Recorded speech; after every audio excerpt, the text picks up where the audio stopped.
नमस्कार मंडळी, मी क्रांती रेडकर वानखेडे तुमच्या सगळ्यांचं ह्या शब्दसुरांच्या मंचावर स्वागत करते, ज्याचं नाव आहे महफिल. स्वागत करूयात आपल्या महफिलमध्ये रंग भरणाऱ्या आपल्या म्युझिक मास्टरचं, अर्थातच अविनाश चंद्रचूड यांचं. आणि आता स्वागत करूयात या महफिलीला स्वरसाद चढवणाऱ्या आपल्या वाद्यवृंदाचं. मराठी साहित्याची आणि संगीताची मुळं ही 14व्या शतकामध्ये मुरलेली आहेत.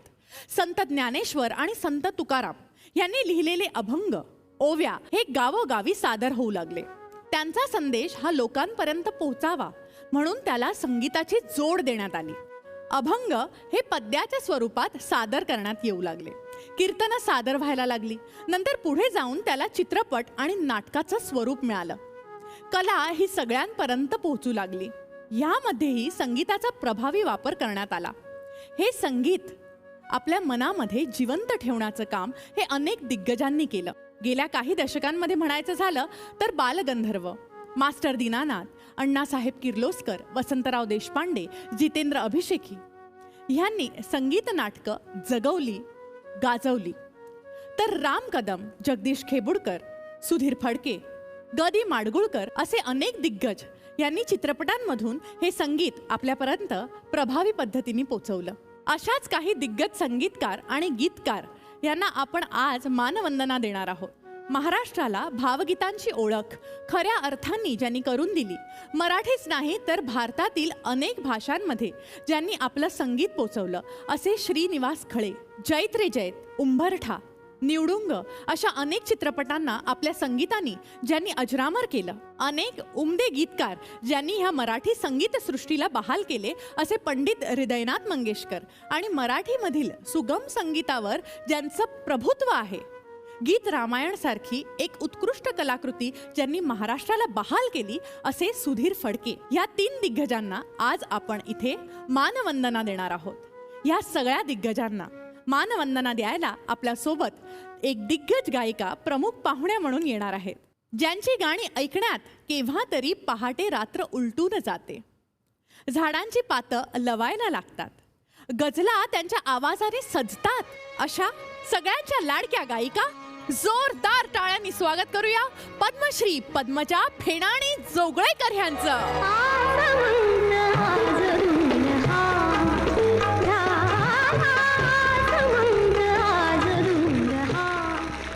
नमस्कार पद्मजाताई. नमस्कार. कसं वाटतंय आज आमच्या मैफिलीत आल्यावर? आणि आम्ही खूप एक्सायटेड आहोत, कारण की मला माहिती आहे की तुम्ही किती कलरफुल पर्सनॅलिटी आहात आणि आज तुमच्याशी खूप गप्पा मारायच्या आहेत, तुमची गाणी ऐकायची आहेत. सो आम्ही खूप भाग्यवान आहोत. तुम्हाला कसं वाटतंय? मलाही खूप आनंद झालाय, कारण संगीत हे माझं जगणंच आहे. गप्पा मारणं हे कुठल्याही स्त्रीला आवडतंच. हो. आणि इतके छान वादक कलाकार मंडळी आहेत, त्यांच्याबरोबर परफॉर्म करायला मिळणार हा खूप आनंदाचा क्षण आहे. आम्हाला हा शो अशासाठी स्पेशल आहे कारण की कुठेतरी आपण म्युझिकल शोज बघत असतो, पण गाण्यांच्या मागच्या गोष्टी ती कशी तयार झाली, प्रत्येक जे आमचे गेस्ट असतात त्यांनी वेगवेगळ्या कलाकारांबरोबर कामं केलेली आहेत आणि त्यांच्याबरोबरचे एक्सपिरियन्सेस काय आहेत हे आम्हाला सगळं ऐकून घ्यायला मिळतं. आणि आज म्हणूनच आम्ही तुम्हाला इथे आमंत्रित केलं आहे, कारण की आमची आजची थीम आहे लेजेंड्स. वा. आणि खरोखर माझं आयुष्य हे अनेक लिजंड्सच्या सहवासात गेलेलं आहे. त्यांचे अनेक लिजंड्सचे आशीर्वादही लाभलेले आहेत. येस, त्यामुळे नक्कीच आपण रंगवूया छानपैकी. येस. मी आता तुम्हाला रिक्वेस्ट करते की तुम्ही स्थानापन्न व्हा आणि ही मैफिल एन्जॉय करा.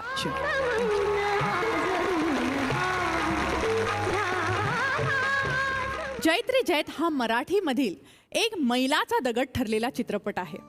उत्तम कथेची बांधणी, कसलेले कलाकार, जब्बार पटेल ह्यांचं दिग्दर्शन आणि पंडित हृदयनाथ मंगेशकर ह्यांचं संगीत, एकाला काढावं आणि दुसऱ्याला झाकावं असे सगळे दिग्गज कलाकार. या चित्रपटामधील गाणी आपल्याला विशेष भुरळ पाडतात. या चित्रपटाच्या निमित्ताने मराठी चित्रपटसृष्टीला एक प्रतिभावान आणि तेवढाच प्रगल्भ असा गीतकार मिळाला, आणि ते म्हणजे नादो महानोर. पंडित हृदयनाथ मंगेशकर आणि लता दीदी यांनी हट्टानी महानोरांकडून या चित्रपटासाठी गाणी लिहून घेतली. महानोरांचे अत्यंत अर्थपूर्ण शब्द आणि त्याला योग्य न्याय देणारं असं पंडित हृदयनाथ मंगेशकर यांचं संगीत ह्याचमुळे ही गाणी अजूनही आपल्या आठवणीमध्ये राहतात. ऐकूयात असंच एक आपल्या आठवणीतलं गाणं, आम्ही ठाकर ठाकर. आणि हे गाणं आपल्या समोर सादर करण्यासाठी येतोय जयदीप बगवाडकर.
जयदीप, कमाल परफॉर्मन्स झाला तुझा. Thank you, thank you. मला खरं तर नाचतच यावंसं वाटत होतं.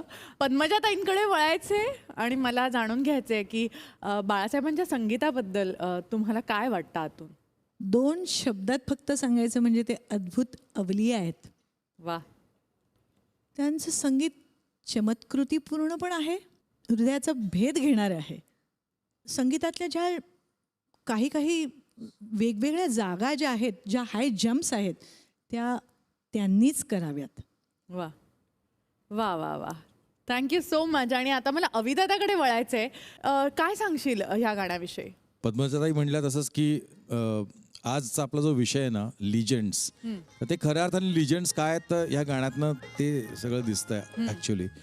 आणि संगीतकार म्हणून आम्ही जेव्हा संगीत करतो तेव्हा काही काही रेफरन्सेस असतात डोळ्यासमोर. तर तसा जेव्हा अशा प्रकारचं गाणं करायचं असतं तेव्हा कायम आम्ही ठाकरचा रेफरन्स समोर येतो. आणि मी असं पण ऐकलंय की जेव्हा लगान ही फिल्म A.R. रहमान करणार होते तेव्हा त्यांनी काही रेफरन्सेस जे ऐकले होते त्याच्यामध्ये जैत्रे जैतची गाणी होती. वाह वाह. आम्ही ठाकर ह्याच्यामध्ये माती पण आहे, मातीतला सुगंध आहे त्या कंपोजिशनमध्ये. ढोलसारखं वाद्य पण वापरतं. पण जेव्हा कोरसची फ्रेज येते आम्ही ठाकर ठाकर, तेव्हा हार्मनी चेंज होते. आणि ती इतकी कमाल हार्मनी चेंज होते की मला वाटतं की आजच्या काळामध्ये सुद्धा तो हार्मनीचा चेंज आपल्याला तितकाच अंगावरती आल्यासारखा वाटतो. असं कुठेच वाटत नाही की हे गाणं जुनं झालंय. रादर ते गाणं कुठल्याही कार्यक्रमात जेव्हा केव्हा सादर होतं तेव्हा ते असंच आपल्या मनाचा वेध घेतं. म्हणजे बाळासाहेबांची चाल, ओव्हरऑल त्या गाण्याची बांधणी, आणि मला वाटतं की या फिल्ममधली सगळीच गाणी अशी आहेत की जी एक रेफरन्स आहेत. आणि हे एक स्कूल आहे की प्रत्येक तुम्हाला जर का संगीतकार म्हणून काम करायचं असेल, गायक म्हणून काम करायचं असेल तर बाबूजींचं स्कूल, खळे काकाचं स्कूल आणि मंगेशकरांचं स्कूल ह्याच्यामधनं तुम्हाला गेल्याशिवाय तुम्ही पुढे जाऊच शकत नाही. खरंय ते खरंय. हे गाणं आहे.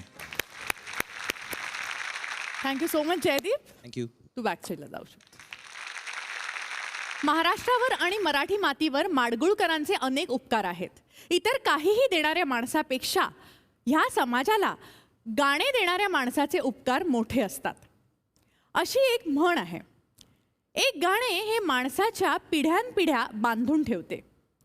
एवढंच काय तर त्या माणसाच्या मनातील छोटे मोठे राग द्वेष घटक्यात घालवण्याचे सामर्थ्य हे संगीतापेक्षा जास्त दुसऱ्या कुठल्याही कलेमध्ये नाहीये, असं पु ल देशपांडे यांनी म्हटलेलं आहे. माडगुळकरांनी अनेक दर्जेदार गाणी लिहिली आणि त्यातील अनेक गाण्यांना बाबूजींनी अर्थातच सुधीर फडके यांनी संगीतबद्ध केली. त्यांचीच एक बहारदार लावणी आता आपल्यासमोर सादर होणार आहे. ग दी माडगुळकर यांनी गीतबद्ध केलेली, सुधीर फडके यांनी संगीतबद्ध केलेली आणि आशा भोसले यांनी गायलेली लावणी असेल कोठे रुतला काटा. आणि ही लावणी आपल्यासमोर सादर करण्यासाठी येते आहे सावनी रवींद्र.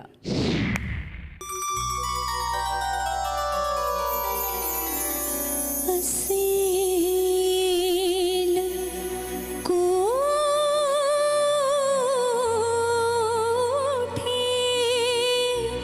रुतला काटा माझ्या तळपायात,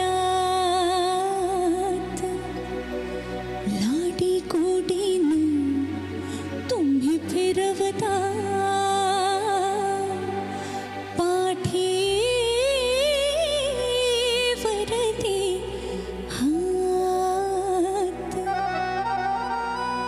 याचा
अविदादा काय सांगशील?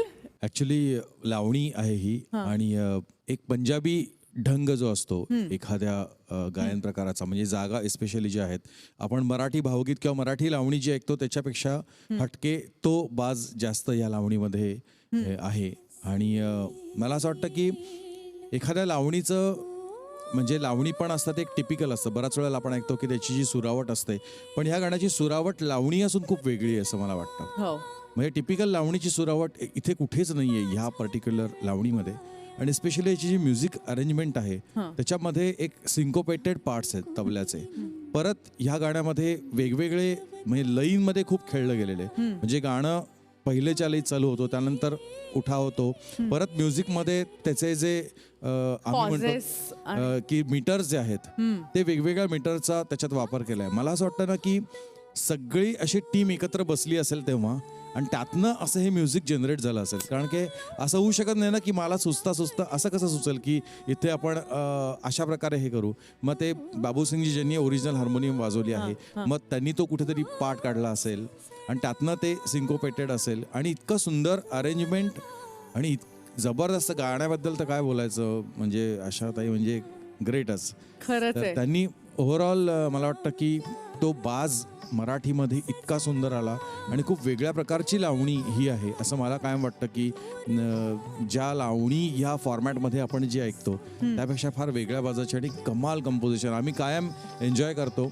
आणि ते म्युझिक पीसेस वाजावेत तसं याच्यासाठी किती वेळा वाजले असेल तरी त्याची प्रॅक्टिस करायला लागते. अशा प्रकारचं हे संगीत आणि अरेंजमेंट आहे. मला वाटतं पद्मजाताई जास्त चांगलं त्या पंजाबी बाजाबद्दल सांगू शकतील. बाबूजींना प्रत्यक्ष हे गाणं माझ्या शेजारी बसून गाताना स्टेजवरती मी ऐकलेलं आहे. अरे वा.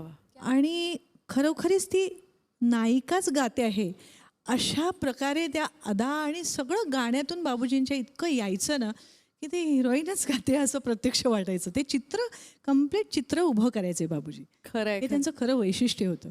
प्रत्येक शब्दावरती कुठे जोर द्यायचा, कुठे सॉफ्ट म्हणायचं, हे तो प्रत्येक शब्द हे कागदातून बाहेर करून त्याला व्यक्तिमत्व एक द्यायचे आणि त्या प्रकारे ते गायचे. थँक्यू सो मच पद्मजाताई आणि धन्यवाद. थँक्यू. आणि तुला पण खूप खूप थँक्यू हे सादरीकरण केल्याबद्दल. पद्मजाताई ह्या उत्तम गायिका आहेत हे आपल्या सगळ्यांना माहितीच आहे, पण त्याचबरोबर त्या एक उत्तम संगीतकार, संगीत दिग्दर्शिका सुद्धा आहेत हे आपल्याला माहिती आहे का? ऑफकोर्स. त्यांनी अनेक कवितांना, अनेक गाण्यांना संगीत दिलेलं आहे. आणि आता आपण ऐकणार आहोत अशीच एक कविता त्यांच्या तोंडून, कारण की ह्याचंही संगीत त्यांनी स्वतःच केलेलं आहे. ऐकूया. पद्मश्री पद्मजा फेणाणी जोगळेकर ह्यांच्या स्वतःच्या आवाजात त्यांनी रचलेलं एक सुंदर गीत, जी खरं तर एक सुंदर कविता आहे.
काय मस्त वाटलं. खरंच असं वाटलं की दिवे लागून गेलेले आहेत आणि अतिशय पावन आणि मस्त फील होता या गाण्याला. मला सांगा ना पद्मजाताई, काय आहे गोष्ट ह्या गाण्यामागची?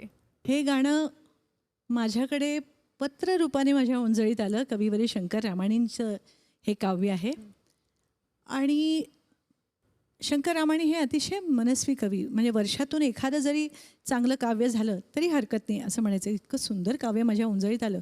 पण त्यांचं अक्षर त्यांच्या स्वभावाप्रमाणे थोडं किचकट असल्यामुळे मी घराच्या खाली गेले हां. आणि तिथल्या केमिस्टकडनं वाचून घेतलं. अगो काय पटापट पटापट एखादं प्रिस्क्रिप्शन असल्यासारखं त्यांनी वाचून दाखवलं मला. वा वा वा. आणि मी पटापट ते वा. उतरवून घेतलं ओके. आणि घरी आले आणि त्याला कुठलंही उत्कृष्ट काव्य असेल ना तर त्याला पाहिल्या पाहिल्या ते काव्य तुम्हाला स्वर सुचवतं. अच्छा. आणि तशी या गाण्याची चाल सुचली. ते जस्ट घडलं, ते आलं, आपसूक आलं. आपोआप. क्या बात. कागदातून बाहेर ते सूर येत असतात, कानात ऐकू येत असतात. बरोबर आहे. आणि हे गाणं तुम्ही अनेकदा वेगवेगळ्या मैफिलींमध्ये गायलेलं आहे. हे गाणं मी पण स्वतः तुमच्या तोंडून ऐकलेलं आहे का मैफिलीमध्ये. मला सांगा, काय असते ऑडियन्सची रिॲक्शन? आणि ऑडियन्सची रिॲक्शन तर खूपच छान असते आणि माझ्या कार्यक्रमात खरं सांगू सगळे गातात. त्यामुळे अंतर्यामी प्रत्येकाच्या दीपावली असते. प्रत्येकाला दिवाळीचा अनुभव येत असावा हां हां. आणि तो मला स्वतःलाही येतो. पद्मजाताई, आता आपला जो खेळ आहे त्याचं नाव आहे फिरकी. ही आमची मैफिलची फिरकी आहे आणि मला माहिती आहे की तुम्ही खूप छान नकला करता. त्यामुळे ह्याच्या पाठीमागे काही कलाकारांची नावं आहेत ज्यांच्या आयदर तुम्ही नकला करा किंवा त्यांची गाणी म्हणा त्यांच्या स्टाईलमध्ये. रेडी? जरूर. मी स्टार्ट म्हणणार, तुम्ही स्टॉप म्हणायचं. Okay, start. Stop. Lata Mangeshkar. मला एक प्रसंग आठवतो. हां ज्या दिवशी मला पद्मश्री मिळालं हां. त्याच्या काही क्षण अगोदर लता दीदींना भारतरत्न स्वीकारताना राष्ट्रपती भवनात पाहण्याचं भाग्य मला लाभलं. आणि 1984 साली जेव्हा पत्रकारांनी अमेरिकेत त्यांना विचारलं होतं तेव्हा त्यांनी माझं नाव सांगितलं की तुमच्यानंतर कोण. हा माझ्यासाठी खूप गौरवाची बाब होती. तर परंतु माझ्यावरती त्यावेळेला खूप मोठी जबाबदारीसुद्धा होती असं मला वाटलं. खरं. आणि ती जबाबदारी काही अंशी पूर्ण होताना दीदींचा आशीर्वाद घ्यायला मी आले. राष्ट्रपतींनी माझं नाव उच्चारल्यानंतर मी माझ्या सीटवरून उठले. कोपऱ्यावरच दीदी बसल्या होत्या. त्यांना मी वाकून नमस्कार केला. त्यांनी अतिशय मायेनं माझ्या पाठीवरून हात फिरवला आणि मला म्हणाल्या, wish you all the best. मला खूपच आनंद झाला तुम्हाला पद्मश्री मिळालं म्हणून. वा वा वा वा वा. फारच मजा येते ह्या मैफिलीमध्ये. मला वाटतं आता आपण पुढचं नाव कुठलं येते ते बघूया. स्टार्ट.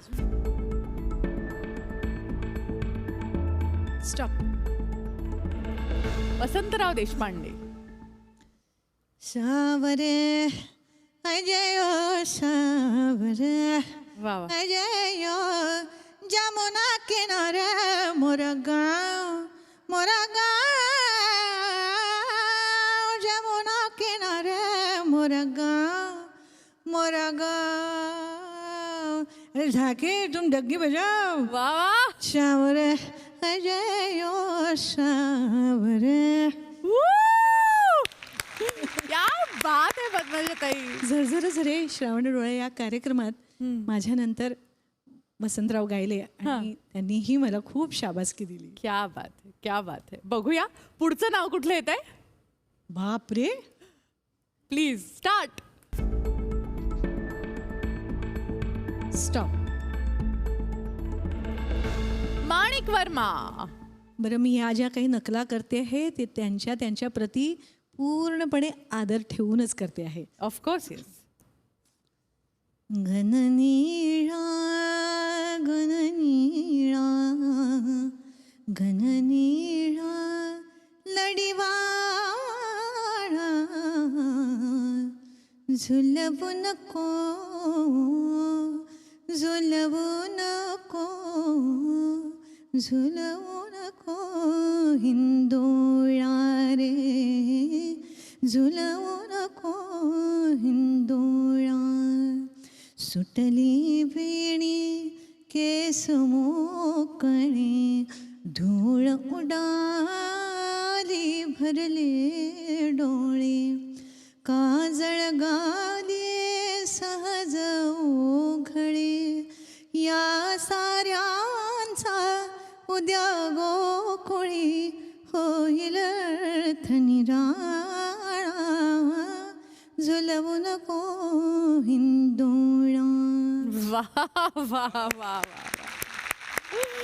क्या बात है. चला तर मग बघूया आपलं पुढचं नाव काय येतंय. स्टार्ट.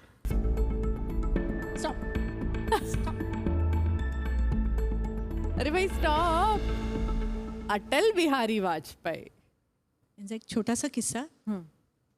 त्यांच्या घरी गेल्यावेळी त्यांनी मला विचारलं आणि त्यांचा आग्रहच असायचा, दिल्ली आओगी तो मुझे मिले बगैर जाना नाही. Right. मला आणि सुनीलला आग्रहच असायचा, हट्टच असायचा. मग त्यांच्या घरी जायचं, त्यांना कविता ऐकवायच्या वगैरे. तर एकदा ते मला म्हणाले, बाकी तुम मेरी जो कविताएं गाती हो वो बहुत अच्छी है, लेकिन मैंने मेरे बचपन में स्कूल में जो कविता लिखी थी वो तुम गाओ, हिंदू तन मन. आणि अक्षरशः 2 दिवसांनी त्यांचा वाढदिवस होता इंदोरमध्ये. सुमित्राताई, आदरणीय सुमित्राताई महाजन साजरा करत होत्या त्यांचा वाढदिवस 25 डिसेंबरला. आणि त्यावेळी त्यांनी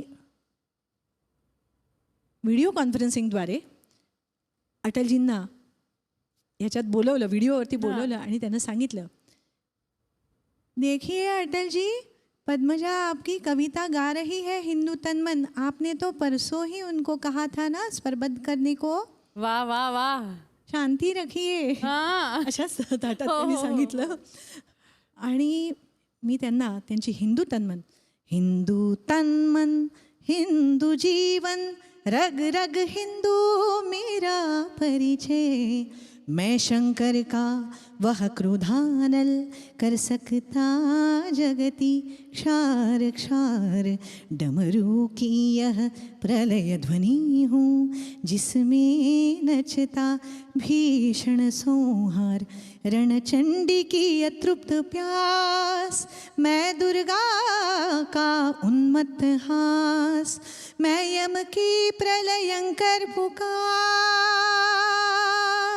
मैं यम की प्रलयंकर पुकार, जलते मर घट का धुआंधार, फिर अंतरतम की ज्वाला से जगती में आग लगा दूं मैं, यदि धधक उठे जलथल अंबर, यदि धधक उठे जलथल अंबर, जड़ चेतन को कैसा विस्मय, हिंदू तन मन हिंदू जीवन, रग रग हिंदू मेरा परिचय.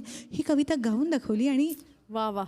ऐसी शरारत तो पद्मजाही कर सकती है. वाह वाह वाह.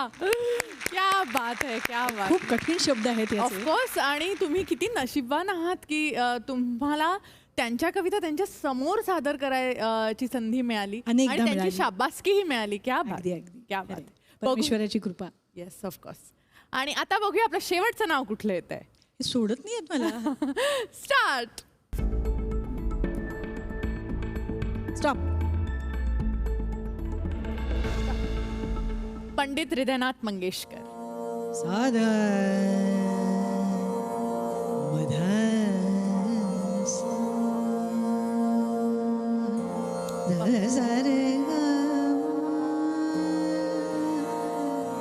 सागा माना ग रे द रे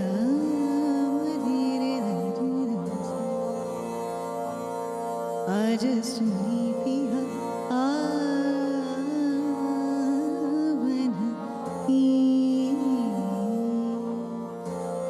आवना की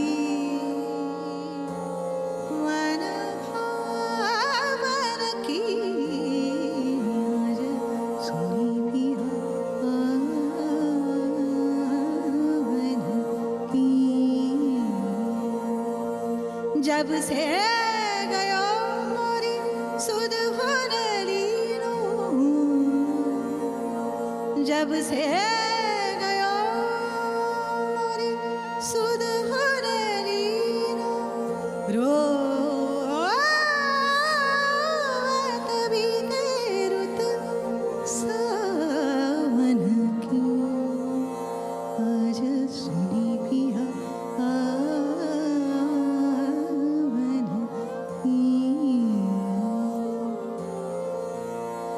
वाह वाह वाह वाह वाह, क्या बात है, क्या बात है. धमाल धमाल. फळे काका आणि भावगीतं हे एक समीकरण बनलेलं आहे.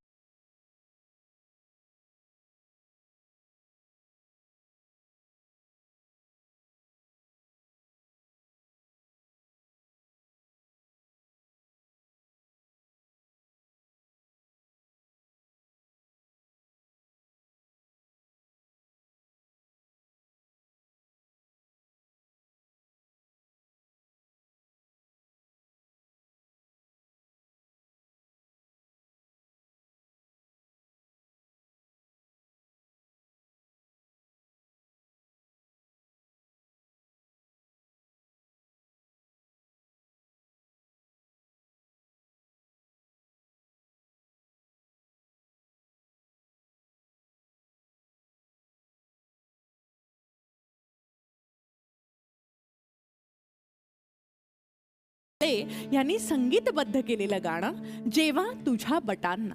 आणि हे गाणं तुमच्या समोर सादर करण्यासाठी येतोय मंदार.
पद्मजाताई मायक्रोबायोलॉजीची पदवीधर, ते पद्म पुरस्कार विजेती.